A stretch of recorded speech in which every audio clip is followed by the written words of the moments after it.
It's good to see you guys. After reviewing the tape, a lot of positive things, still things to be corrected. And so we spent really yesterday honing in on those things. Excited to be with the team today. I go back to last week. Monday was really our best Monday up to this point, and so looking to better that. I think you pull back even further. You look at the last 2 weeks, and you look at a mediocre week of practice, and you look at the result, and you look at a great week of practice, and you look at the result. And so I think there's more than enough there to inspire and to move our team to take the next step, and looking forward to doing that. Any questions you guys got? Dave, we have a little extra insight into this game with Coach Grimes and Coach Mateos here into BYU. Mm-hmm. Yeah, I think Grimes's knowledge just from last year, I think, is always going to be. It's funny. Always want to be respectful of that. I think back when I was at Wisconsin and I left to go to LSU, and the first game at LSU was at Lambeau Field versus Wisconsin. And I remember coming out of the tunnel in the new colors, and everyone's stretching for Wisconsin. They're all kind of stopped to wave at me. It was just so awkward, right, from my part and theirs. But there's a lot of emotion that comes with that. But I just remember throughout that week, or through the lead up of that in the summer and everything, you're grateful for being on a new team and for everything that's been done for you. At the same time, you're still respectful for the team that you were on and for their investment in you and those relationships. And so I try to be really honed in on what we're asking and what's important and what's not. And so that Jeff and Eric, and then Matt Mitchell's with us too, so that they feel that they're, they can say what they want to say and not have to say something that they don't feel that they are not comfortable with. And so I think, their input just on philosophies and stuff, I think, is going to be helpful for us. Dave, kind of on the flip side of that, with Grimes and Mateos on your sideline, and do you mix up signals? Do you change anything this week, knowing that BYU had both those guys last year? Yeah, I think a lot of the signals are different from the beginning. I think there's some language on the line of scrimmage that would be the same, and so we're looking at changing those up. Dave, as a writer, I really appreciated your sports car versus truck analogy when it came to the D-line. I was wondering if you could dig into that a little bit more. When you say that you want those guys to be trucks, what do you kind of mean there? Is that like stopping the run? I mean, what does that mean? Yeah, heavy lifting, I think,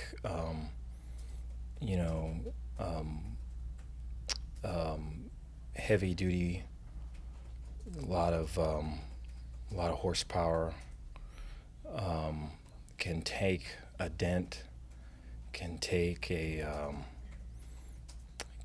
roll through ditches, can pull a lot of weight, push a lot of weight. I think those things. I think and then I think from the other side of it, the sports car imperative, it's taking corners fast. I think it's looking a certain way. I think it's not a lot of heavy duty work associated with those cars. Those are more Friday night and maybe Saturday night, maybe Sunday afternoon. And so I think that just the work ethic piece, the hitting blocks, taking on double teams, doing dirty work, right, pushing a lot of weight. I think those are things. That's a mindset. And so I think that's a change. And so for people to feel that, and then to feel like, hey, this is not all we do. This is part of what we do. There's always going to be blitzes, and there's always going to be, you stop the run so that you can have some fun. I think that was apparent on Saturday, not only with the score, but with our ability to play the run better, there's the first time really this year we got people into true passing situations, which allowed us to rush the passer. And so I think it's you prescribe to that type of thought of stopping the run. I think it starts. You can take it all the way back. The starting point would be that truck analogy. Coach, Jaren Hall's probably the best athlete under center you guys are going to face this year. How do you keep a guy like that in check, especially on like a third down situation? Yeah, I think I have a lot of respect for him and for their attack. I think there's a great competitiveness there and a great instinct there, and so it's just more layers to their approach with him and what he can do, and so that's something we're looking at right now. I think if it doesn't start there, it's closely followed there. Coach, is there a unique challenge to this kind of non-conference opponent that's kind of stuck in the middle of conference play like this? I look at a team. Knowing Kalani, I've known Kalani for a long time. Have known Ed Lamb. Ed was at University of Redlands when I was at Cal Lutheran. I want to say he was at University of Redlands when I was at Redlands High School. And so I've known Ed for a really long time. I think Cal Lu and Redlands are big rivals, and I can remember meeting with Ed and talking DB play, and we weren't really supposed to be doing that because of the rivalry. And then I remember visiting with Ed when he was at University of San Diego, and I was at Delta State with Ron Roberts, and I left Delta State to go to Southern Utah when Ed was the head coach there. I was there for maybe 2 months before Hawaii, but a lot of respect for him. Elisa worked with at Utah State. Kevin Clune worked with at Utah State. A lot of these guys I know and have a ton of respect for. And so I know that BYU is going to be an angry team, and they're going to be motivated, and they're going to want the stage to show that they belong. And so I think from a big picture view, I can see kind of that question. I think from our seat and what's in front of our windshield, it's more of here's a team that's looking to prove something, and with bringing some intensity that we have to exceed. Dave, what do you see from Tyler Algier? He's had a whole lot of rushing yards. Yeah, physical. He looks like it's a linebacker playing running back. I think it may start with him. We were just talking just a minute ago. I think it may start with him and just the driver of that attack and the physicality. So he has an 8-yard run, falls forward, gets up off of a linebacker that he just put in the ground. I think that drives the offense, and I think everything kind of is energized by that, and so I think that is a focal point. I think we have faced running attacks before, but not to the level of this, and so can see it, believe it, and now it's up to us to stop it. Dave, obviously it starts up front with the D-line, but what are some of the keys to stopping the run the way you guys did Saturday? We play with better technique. I think, to go back to that truck analogy, it was really some of that. I think it's a mindset, really. I think when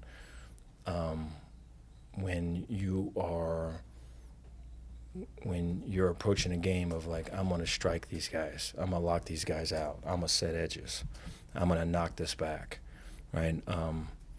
When you're taking that approach, then you're going to be more apt to double team after double team, hit after hit, down after down, finding more opportunities to do that. I think if you're thinking that I need to jet a B gap or I need to get skinny in an A gap, you're going to somehow, some way find a way to do that in the midst of trying to hit a block. And so I think our readiness and our acceptance of kind of the requirement and where everything's at, and we talk a lot about our 111th, and so like be you but align with us. And so we have a lot of colorful characters on defense, guys that I really do love and have come to know, and appreciate very much. I think for all those colorful characters to come together and play as one unit, we can be darn good. And I think we just need to play as one. Looking at the depth chart, Caleb Barnes is on here as a go. Is he expected to have limited reps or just full 100%? We're starting him off slow to begin. I think he was right. He was right at the precipice for Saturday. So we're going to start him off slow to start. But my anticipation would be full go. Dave, Tyquan Thornton has had a really good year, much improved over last year. What's kind of happened with him? I think his belief in himself. I think his acknowledgement of what goes into a week can bear fruit on Saturday. I think his acceptance of coaching. I think his awareness of details and their importance, and his commitment to the team, I think have all improved. And I think his play has followed that suit. He and Gary have a really good connection. Gary's mentioned that they would throw together after practices and whatnot before he was named the starter. Have you seen that connection continue to develop either in practice and on the field? I think there's a comfort level there. I think there's times when Ty maybe had more to give, or we thought there was more there. I think Gary would be a guy that could get it out of him. I think their respect for each other is real, and I think, as coaches, we can always say something or make a point or make a request, but when there is a teammate that you love that's bringing something up or asking for more or asking for this or asking for that, my experience is the answers have been quicker and been better, and so I think those two create a really good team. Dave, when you look at that 2019 LSU defense you had and all those second level players and guys like Apu and Terrell, they're so physical. When you compare the physicality of those two defensive units, I mean, does it come close? Where are they in comparison? With this unit? Yeah, no, I think there's similarities. I think this defense here is still finding its identity. I think really I felt for the first time Saturday we put some stuff on tape. I think previous to that there was a big play here or a big play there, and it was those big plays were intermittent between 8 guys playing something the right way, a couple of guys not, right? 9 guys playing things the right way, a couple guys not. And so I think the most consistent effort that we've had has been the Saturday. So for us to build off of that, I think the level of offenses are only going to increase here as we go. And so our aptitude and our intensity must increase too. Coach, just in terms of Gary and how effective he's been through the air, but also taking care of the ball, what elements go into not only having success from a yardage and touchdown standpoint, but also having 0 interception through 6 games? Yeah, I think his care factor. I think of that right away. I think of being coachable. I think of all the time that he's put into it, and just his effort and his work ethic. I think of his ability to come back from failure. I think, Gary's one that, you don't when you meet Gary or you pass him in a hallway, it just radiates success, man, right? Confidence. And so I think, there's levels of that. I think for him to experience some failure and to only grow from that, and to only have that strength in him. I go to the Iowa State game or the Oklahoma State game, for example. I think that is, we're getting a new and improved Gary from there. And I think he will continue to make those strides. I think his mindset and where his connection with Sean and Jeff is in a really good spot to do that. Abram has been one of the top runners in the Big 12 all year, and he's really had to wait his turn. Mm-hmm. Is that gratifying for you as a coach? Yes. To see that? Yeah. I think Abram's got there is an understatedness about him that I appreciate. There's a toughness about him that I recognize, I appreciate. There is a tough guy that's a real tough guy that's there that I see and appreciate, and I know our whole team does. And so for someone like that, that does his stuff with his actions and not his words, all for that. Dave, kind of be your first quote-unquote real homecoming here, you know, with 100% capacity and everything. What are you expecting? Are you excited about that? I am, yeah. I thought, I remember we were just talking about today, the last homecoming, I think I actually spoke, and, we're all masked up, and it was a different experience. And I remember coming to Baylor and hearing about homecoming and the traditions and the importance of it, way looking forward to that. And so excited for our team, and then excited for my family to be able to see that. Dave, we talked about how this isn't a conference game, but in a few years it will be. Is there anything you see when you look at BYU that makes you think they'll be a good fit in this league? Well, yeah, so the long view of it is I think they're going to be a great fit. I think the physicality of them, so I think like BYU, played BYU when I was at Hawaii. It was the last game I think I had at Hawaii. We got fired shortly thereafter, and then went to Utah State and played them, and then went to Wisconsin and played them, and then LSU played them, and so now here. And so, there's a lot of respect for BYU, for their physicality, for their maturity, for their toughness. They are very much there's a lot of athleticism there, but they're very much the gym rat, that's the bully, they have been able to pull out wins all different types of ways. And so just when I was at Hawaii and at Utah State, felt that very much just with the coaching circles that I was with at that time. And so since that time, I've had just a ton of respect for them. And then now knowing their coaches and the direction that they're headed and what Kalani has really been able to grow there, a lot of respect. It's going to be a good matchup. Dave, y'all obviously have bigger goals, but y'all can become bowl eligible this week. Is that something you will mention to the team? No. Yeah, I think for us, like, to have a great Monday and for us to have really intentional meetings and to have, we have to, when we're out on practice today and we're on the left hash and we're going to take the drill and go to the right hash, like, we need to jog and run to that.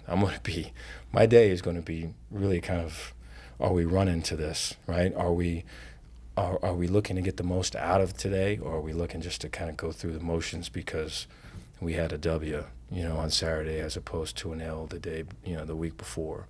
And so I see this week as really being central that way in terms of how we do what we do. All last week you talked about how there will be times where you're going to have to throw to establish the run as opposed to running to establish the pass.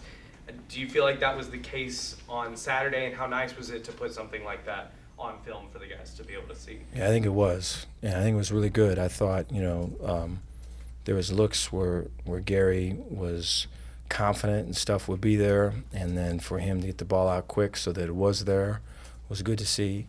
And then I think there's times where Gary's on the move and he's got to make throws with people in his face, and that was good to see. I think his, from the previous game where there was some urgency and some feelings of frantic in the pocket, to where there's people kind of closing in and there's walls kind of caving down, and he's calm and collected and gets the ball out in the pocket. It was good to see. And so I think there's a strong resurgence there, and even better than what was there before. being 11 out of 14 on fourth down, conversions, I mean, obviously that's a huge asset to your offense. So this season, harping on that, what have you seen maybe a response out of your players? Because, I mean, it has to be a little different of approach as a player. If you don't get it on third down, well, hey, we're still going to, we can coach trust in us to stay on the field to get that fourth down. Yeah, I think I appreciate that question. I think there's some education that has to go with that. I think we had Sean Bell, I think, spoke to the team on Wednesday just about what we use and kind of what our analytics look like, and the difference between maybe early in the game and late in the game on fourth down decisions, and how the decision's going to end with me. But there's a lot of work that goes into it prior throughout the week, and it's something that we as a staff spend a lot of time on. So I think that was important to do, because I think they appreciate it, and they're happy when it works. When it doesn't, they have to be on the same page for complementary football, and the other side's kind of stepping up and getting our back. And so I think we've seen that, but there'll be more opportunities. I think BYU is a great example. A lot of fourth downs coming in this game. They are great at fourth down, and they might be more aggressive than we are in that phase. And so for us on defense, that's going to be a new arena for us. Anything else? Thank you, guys. Dave?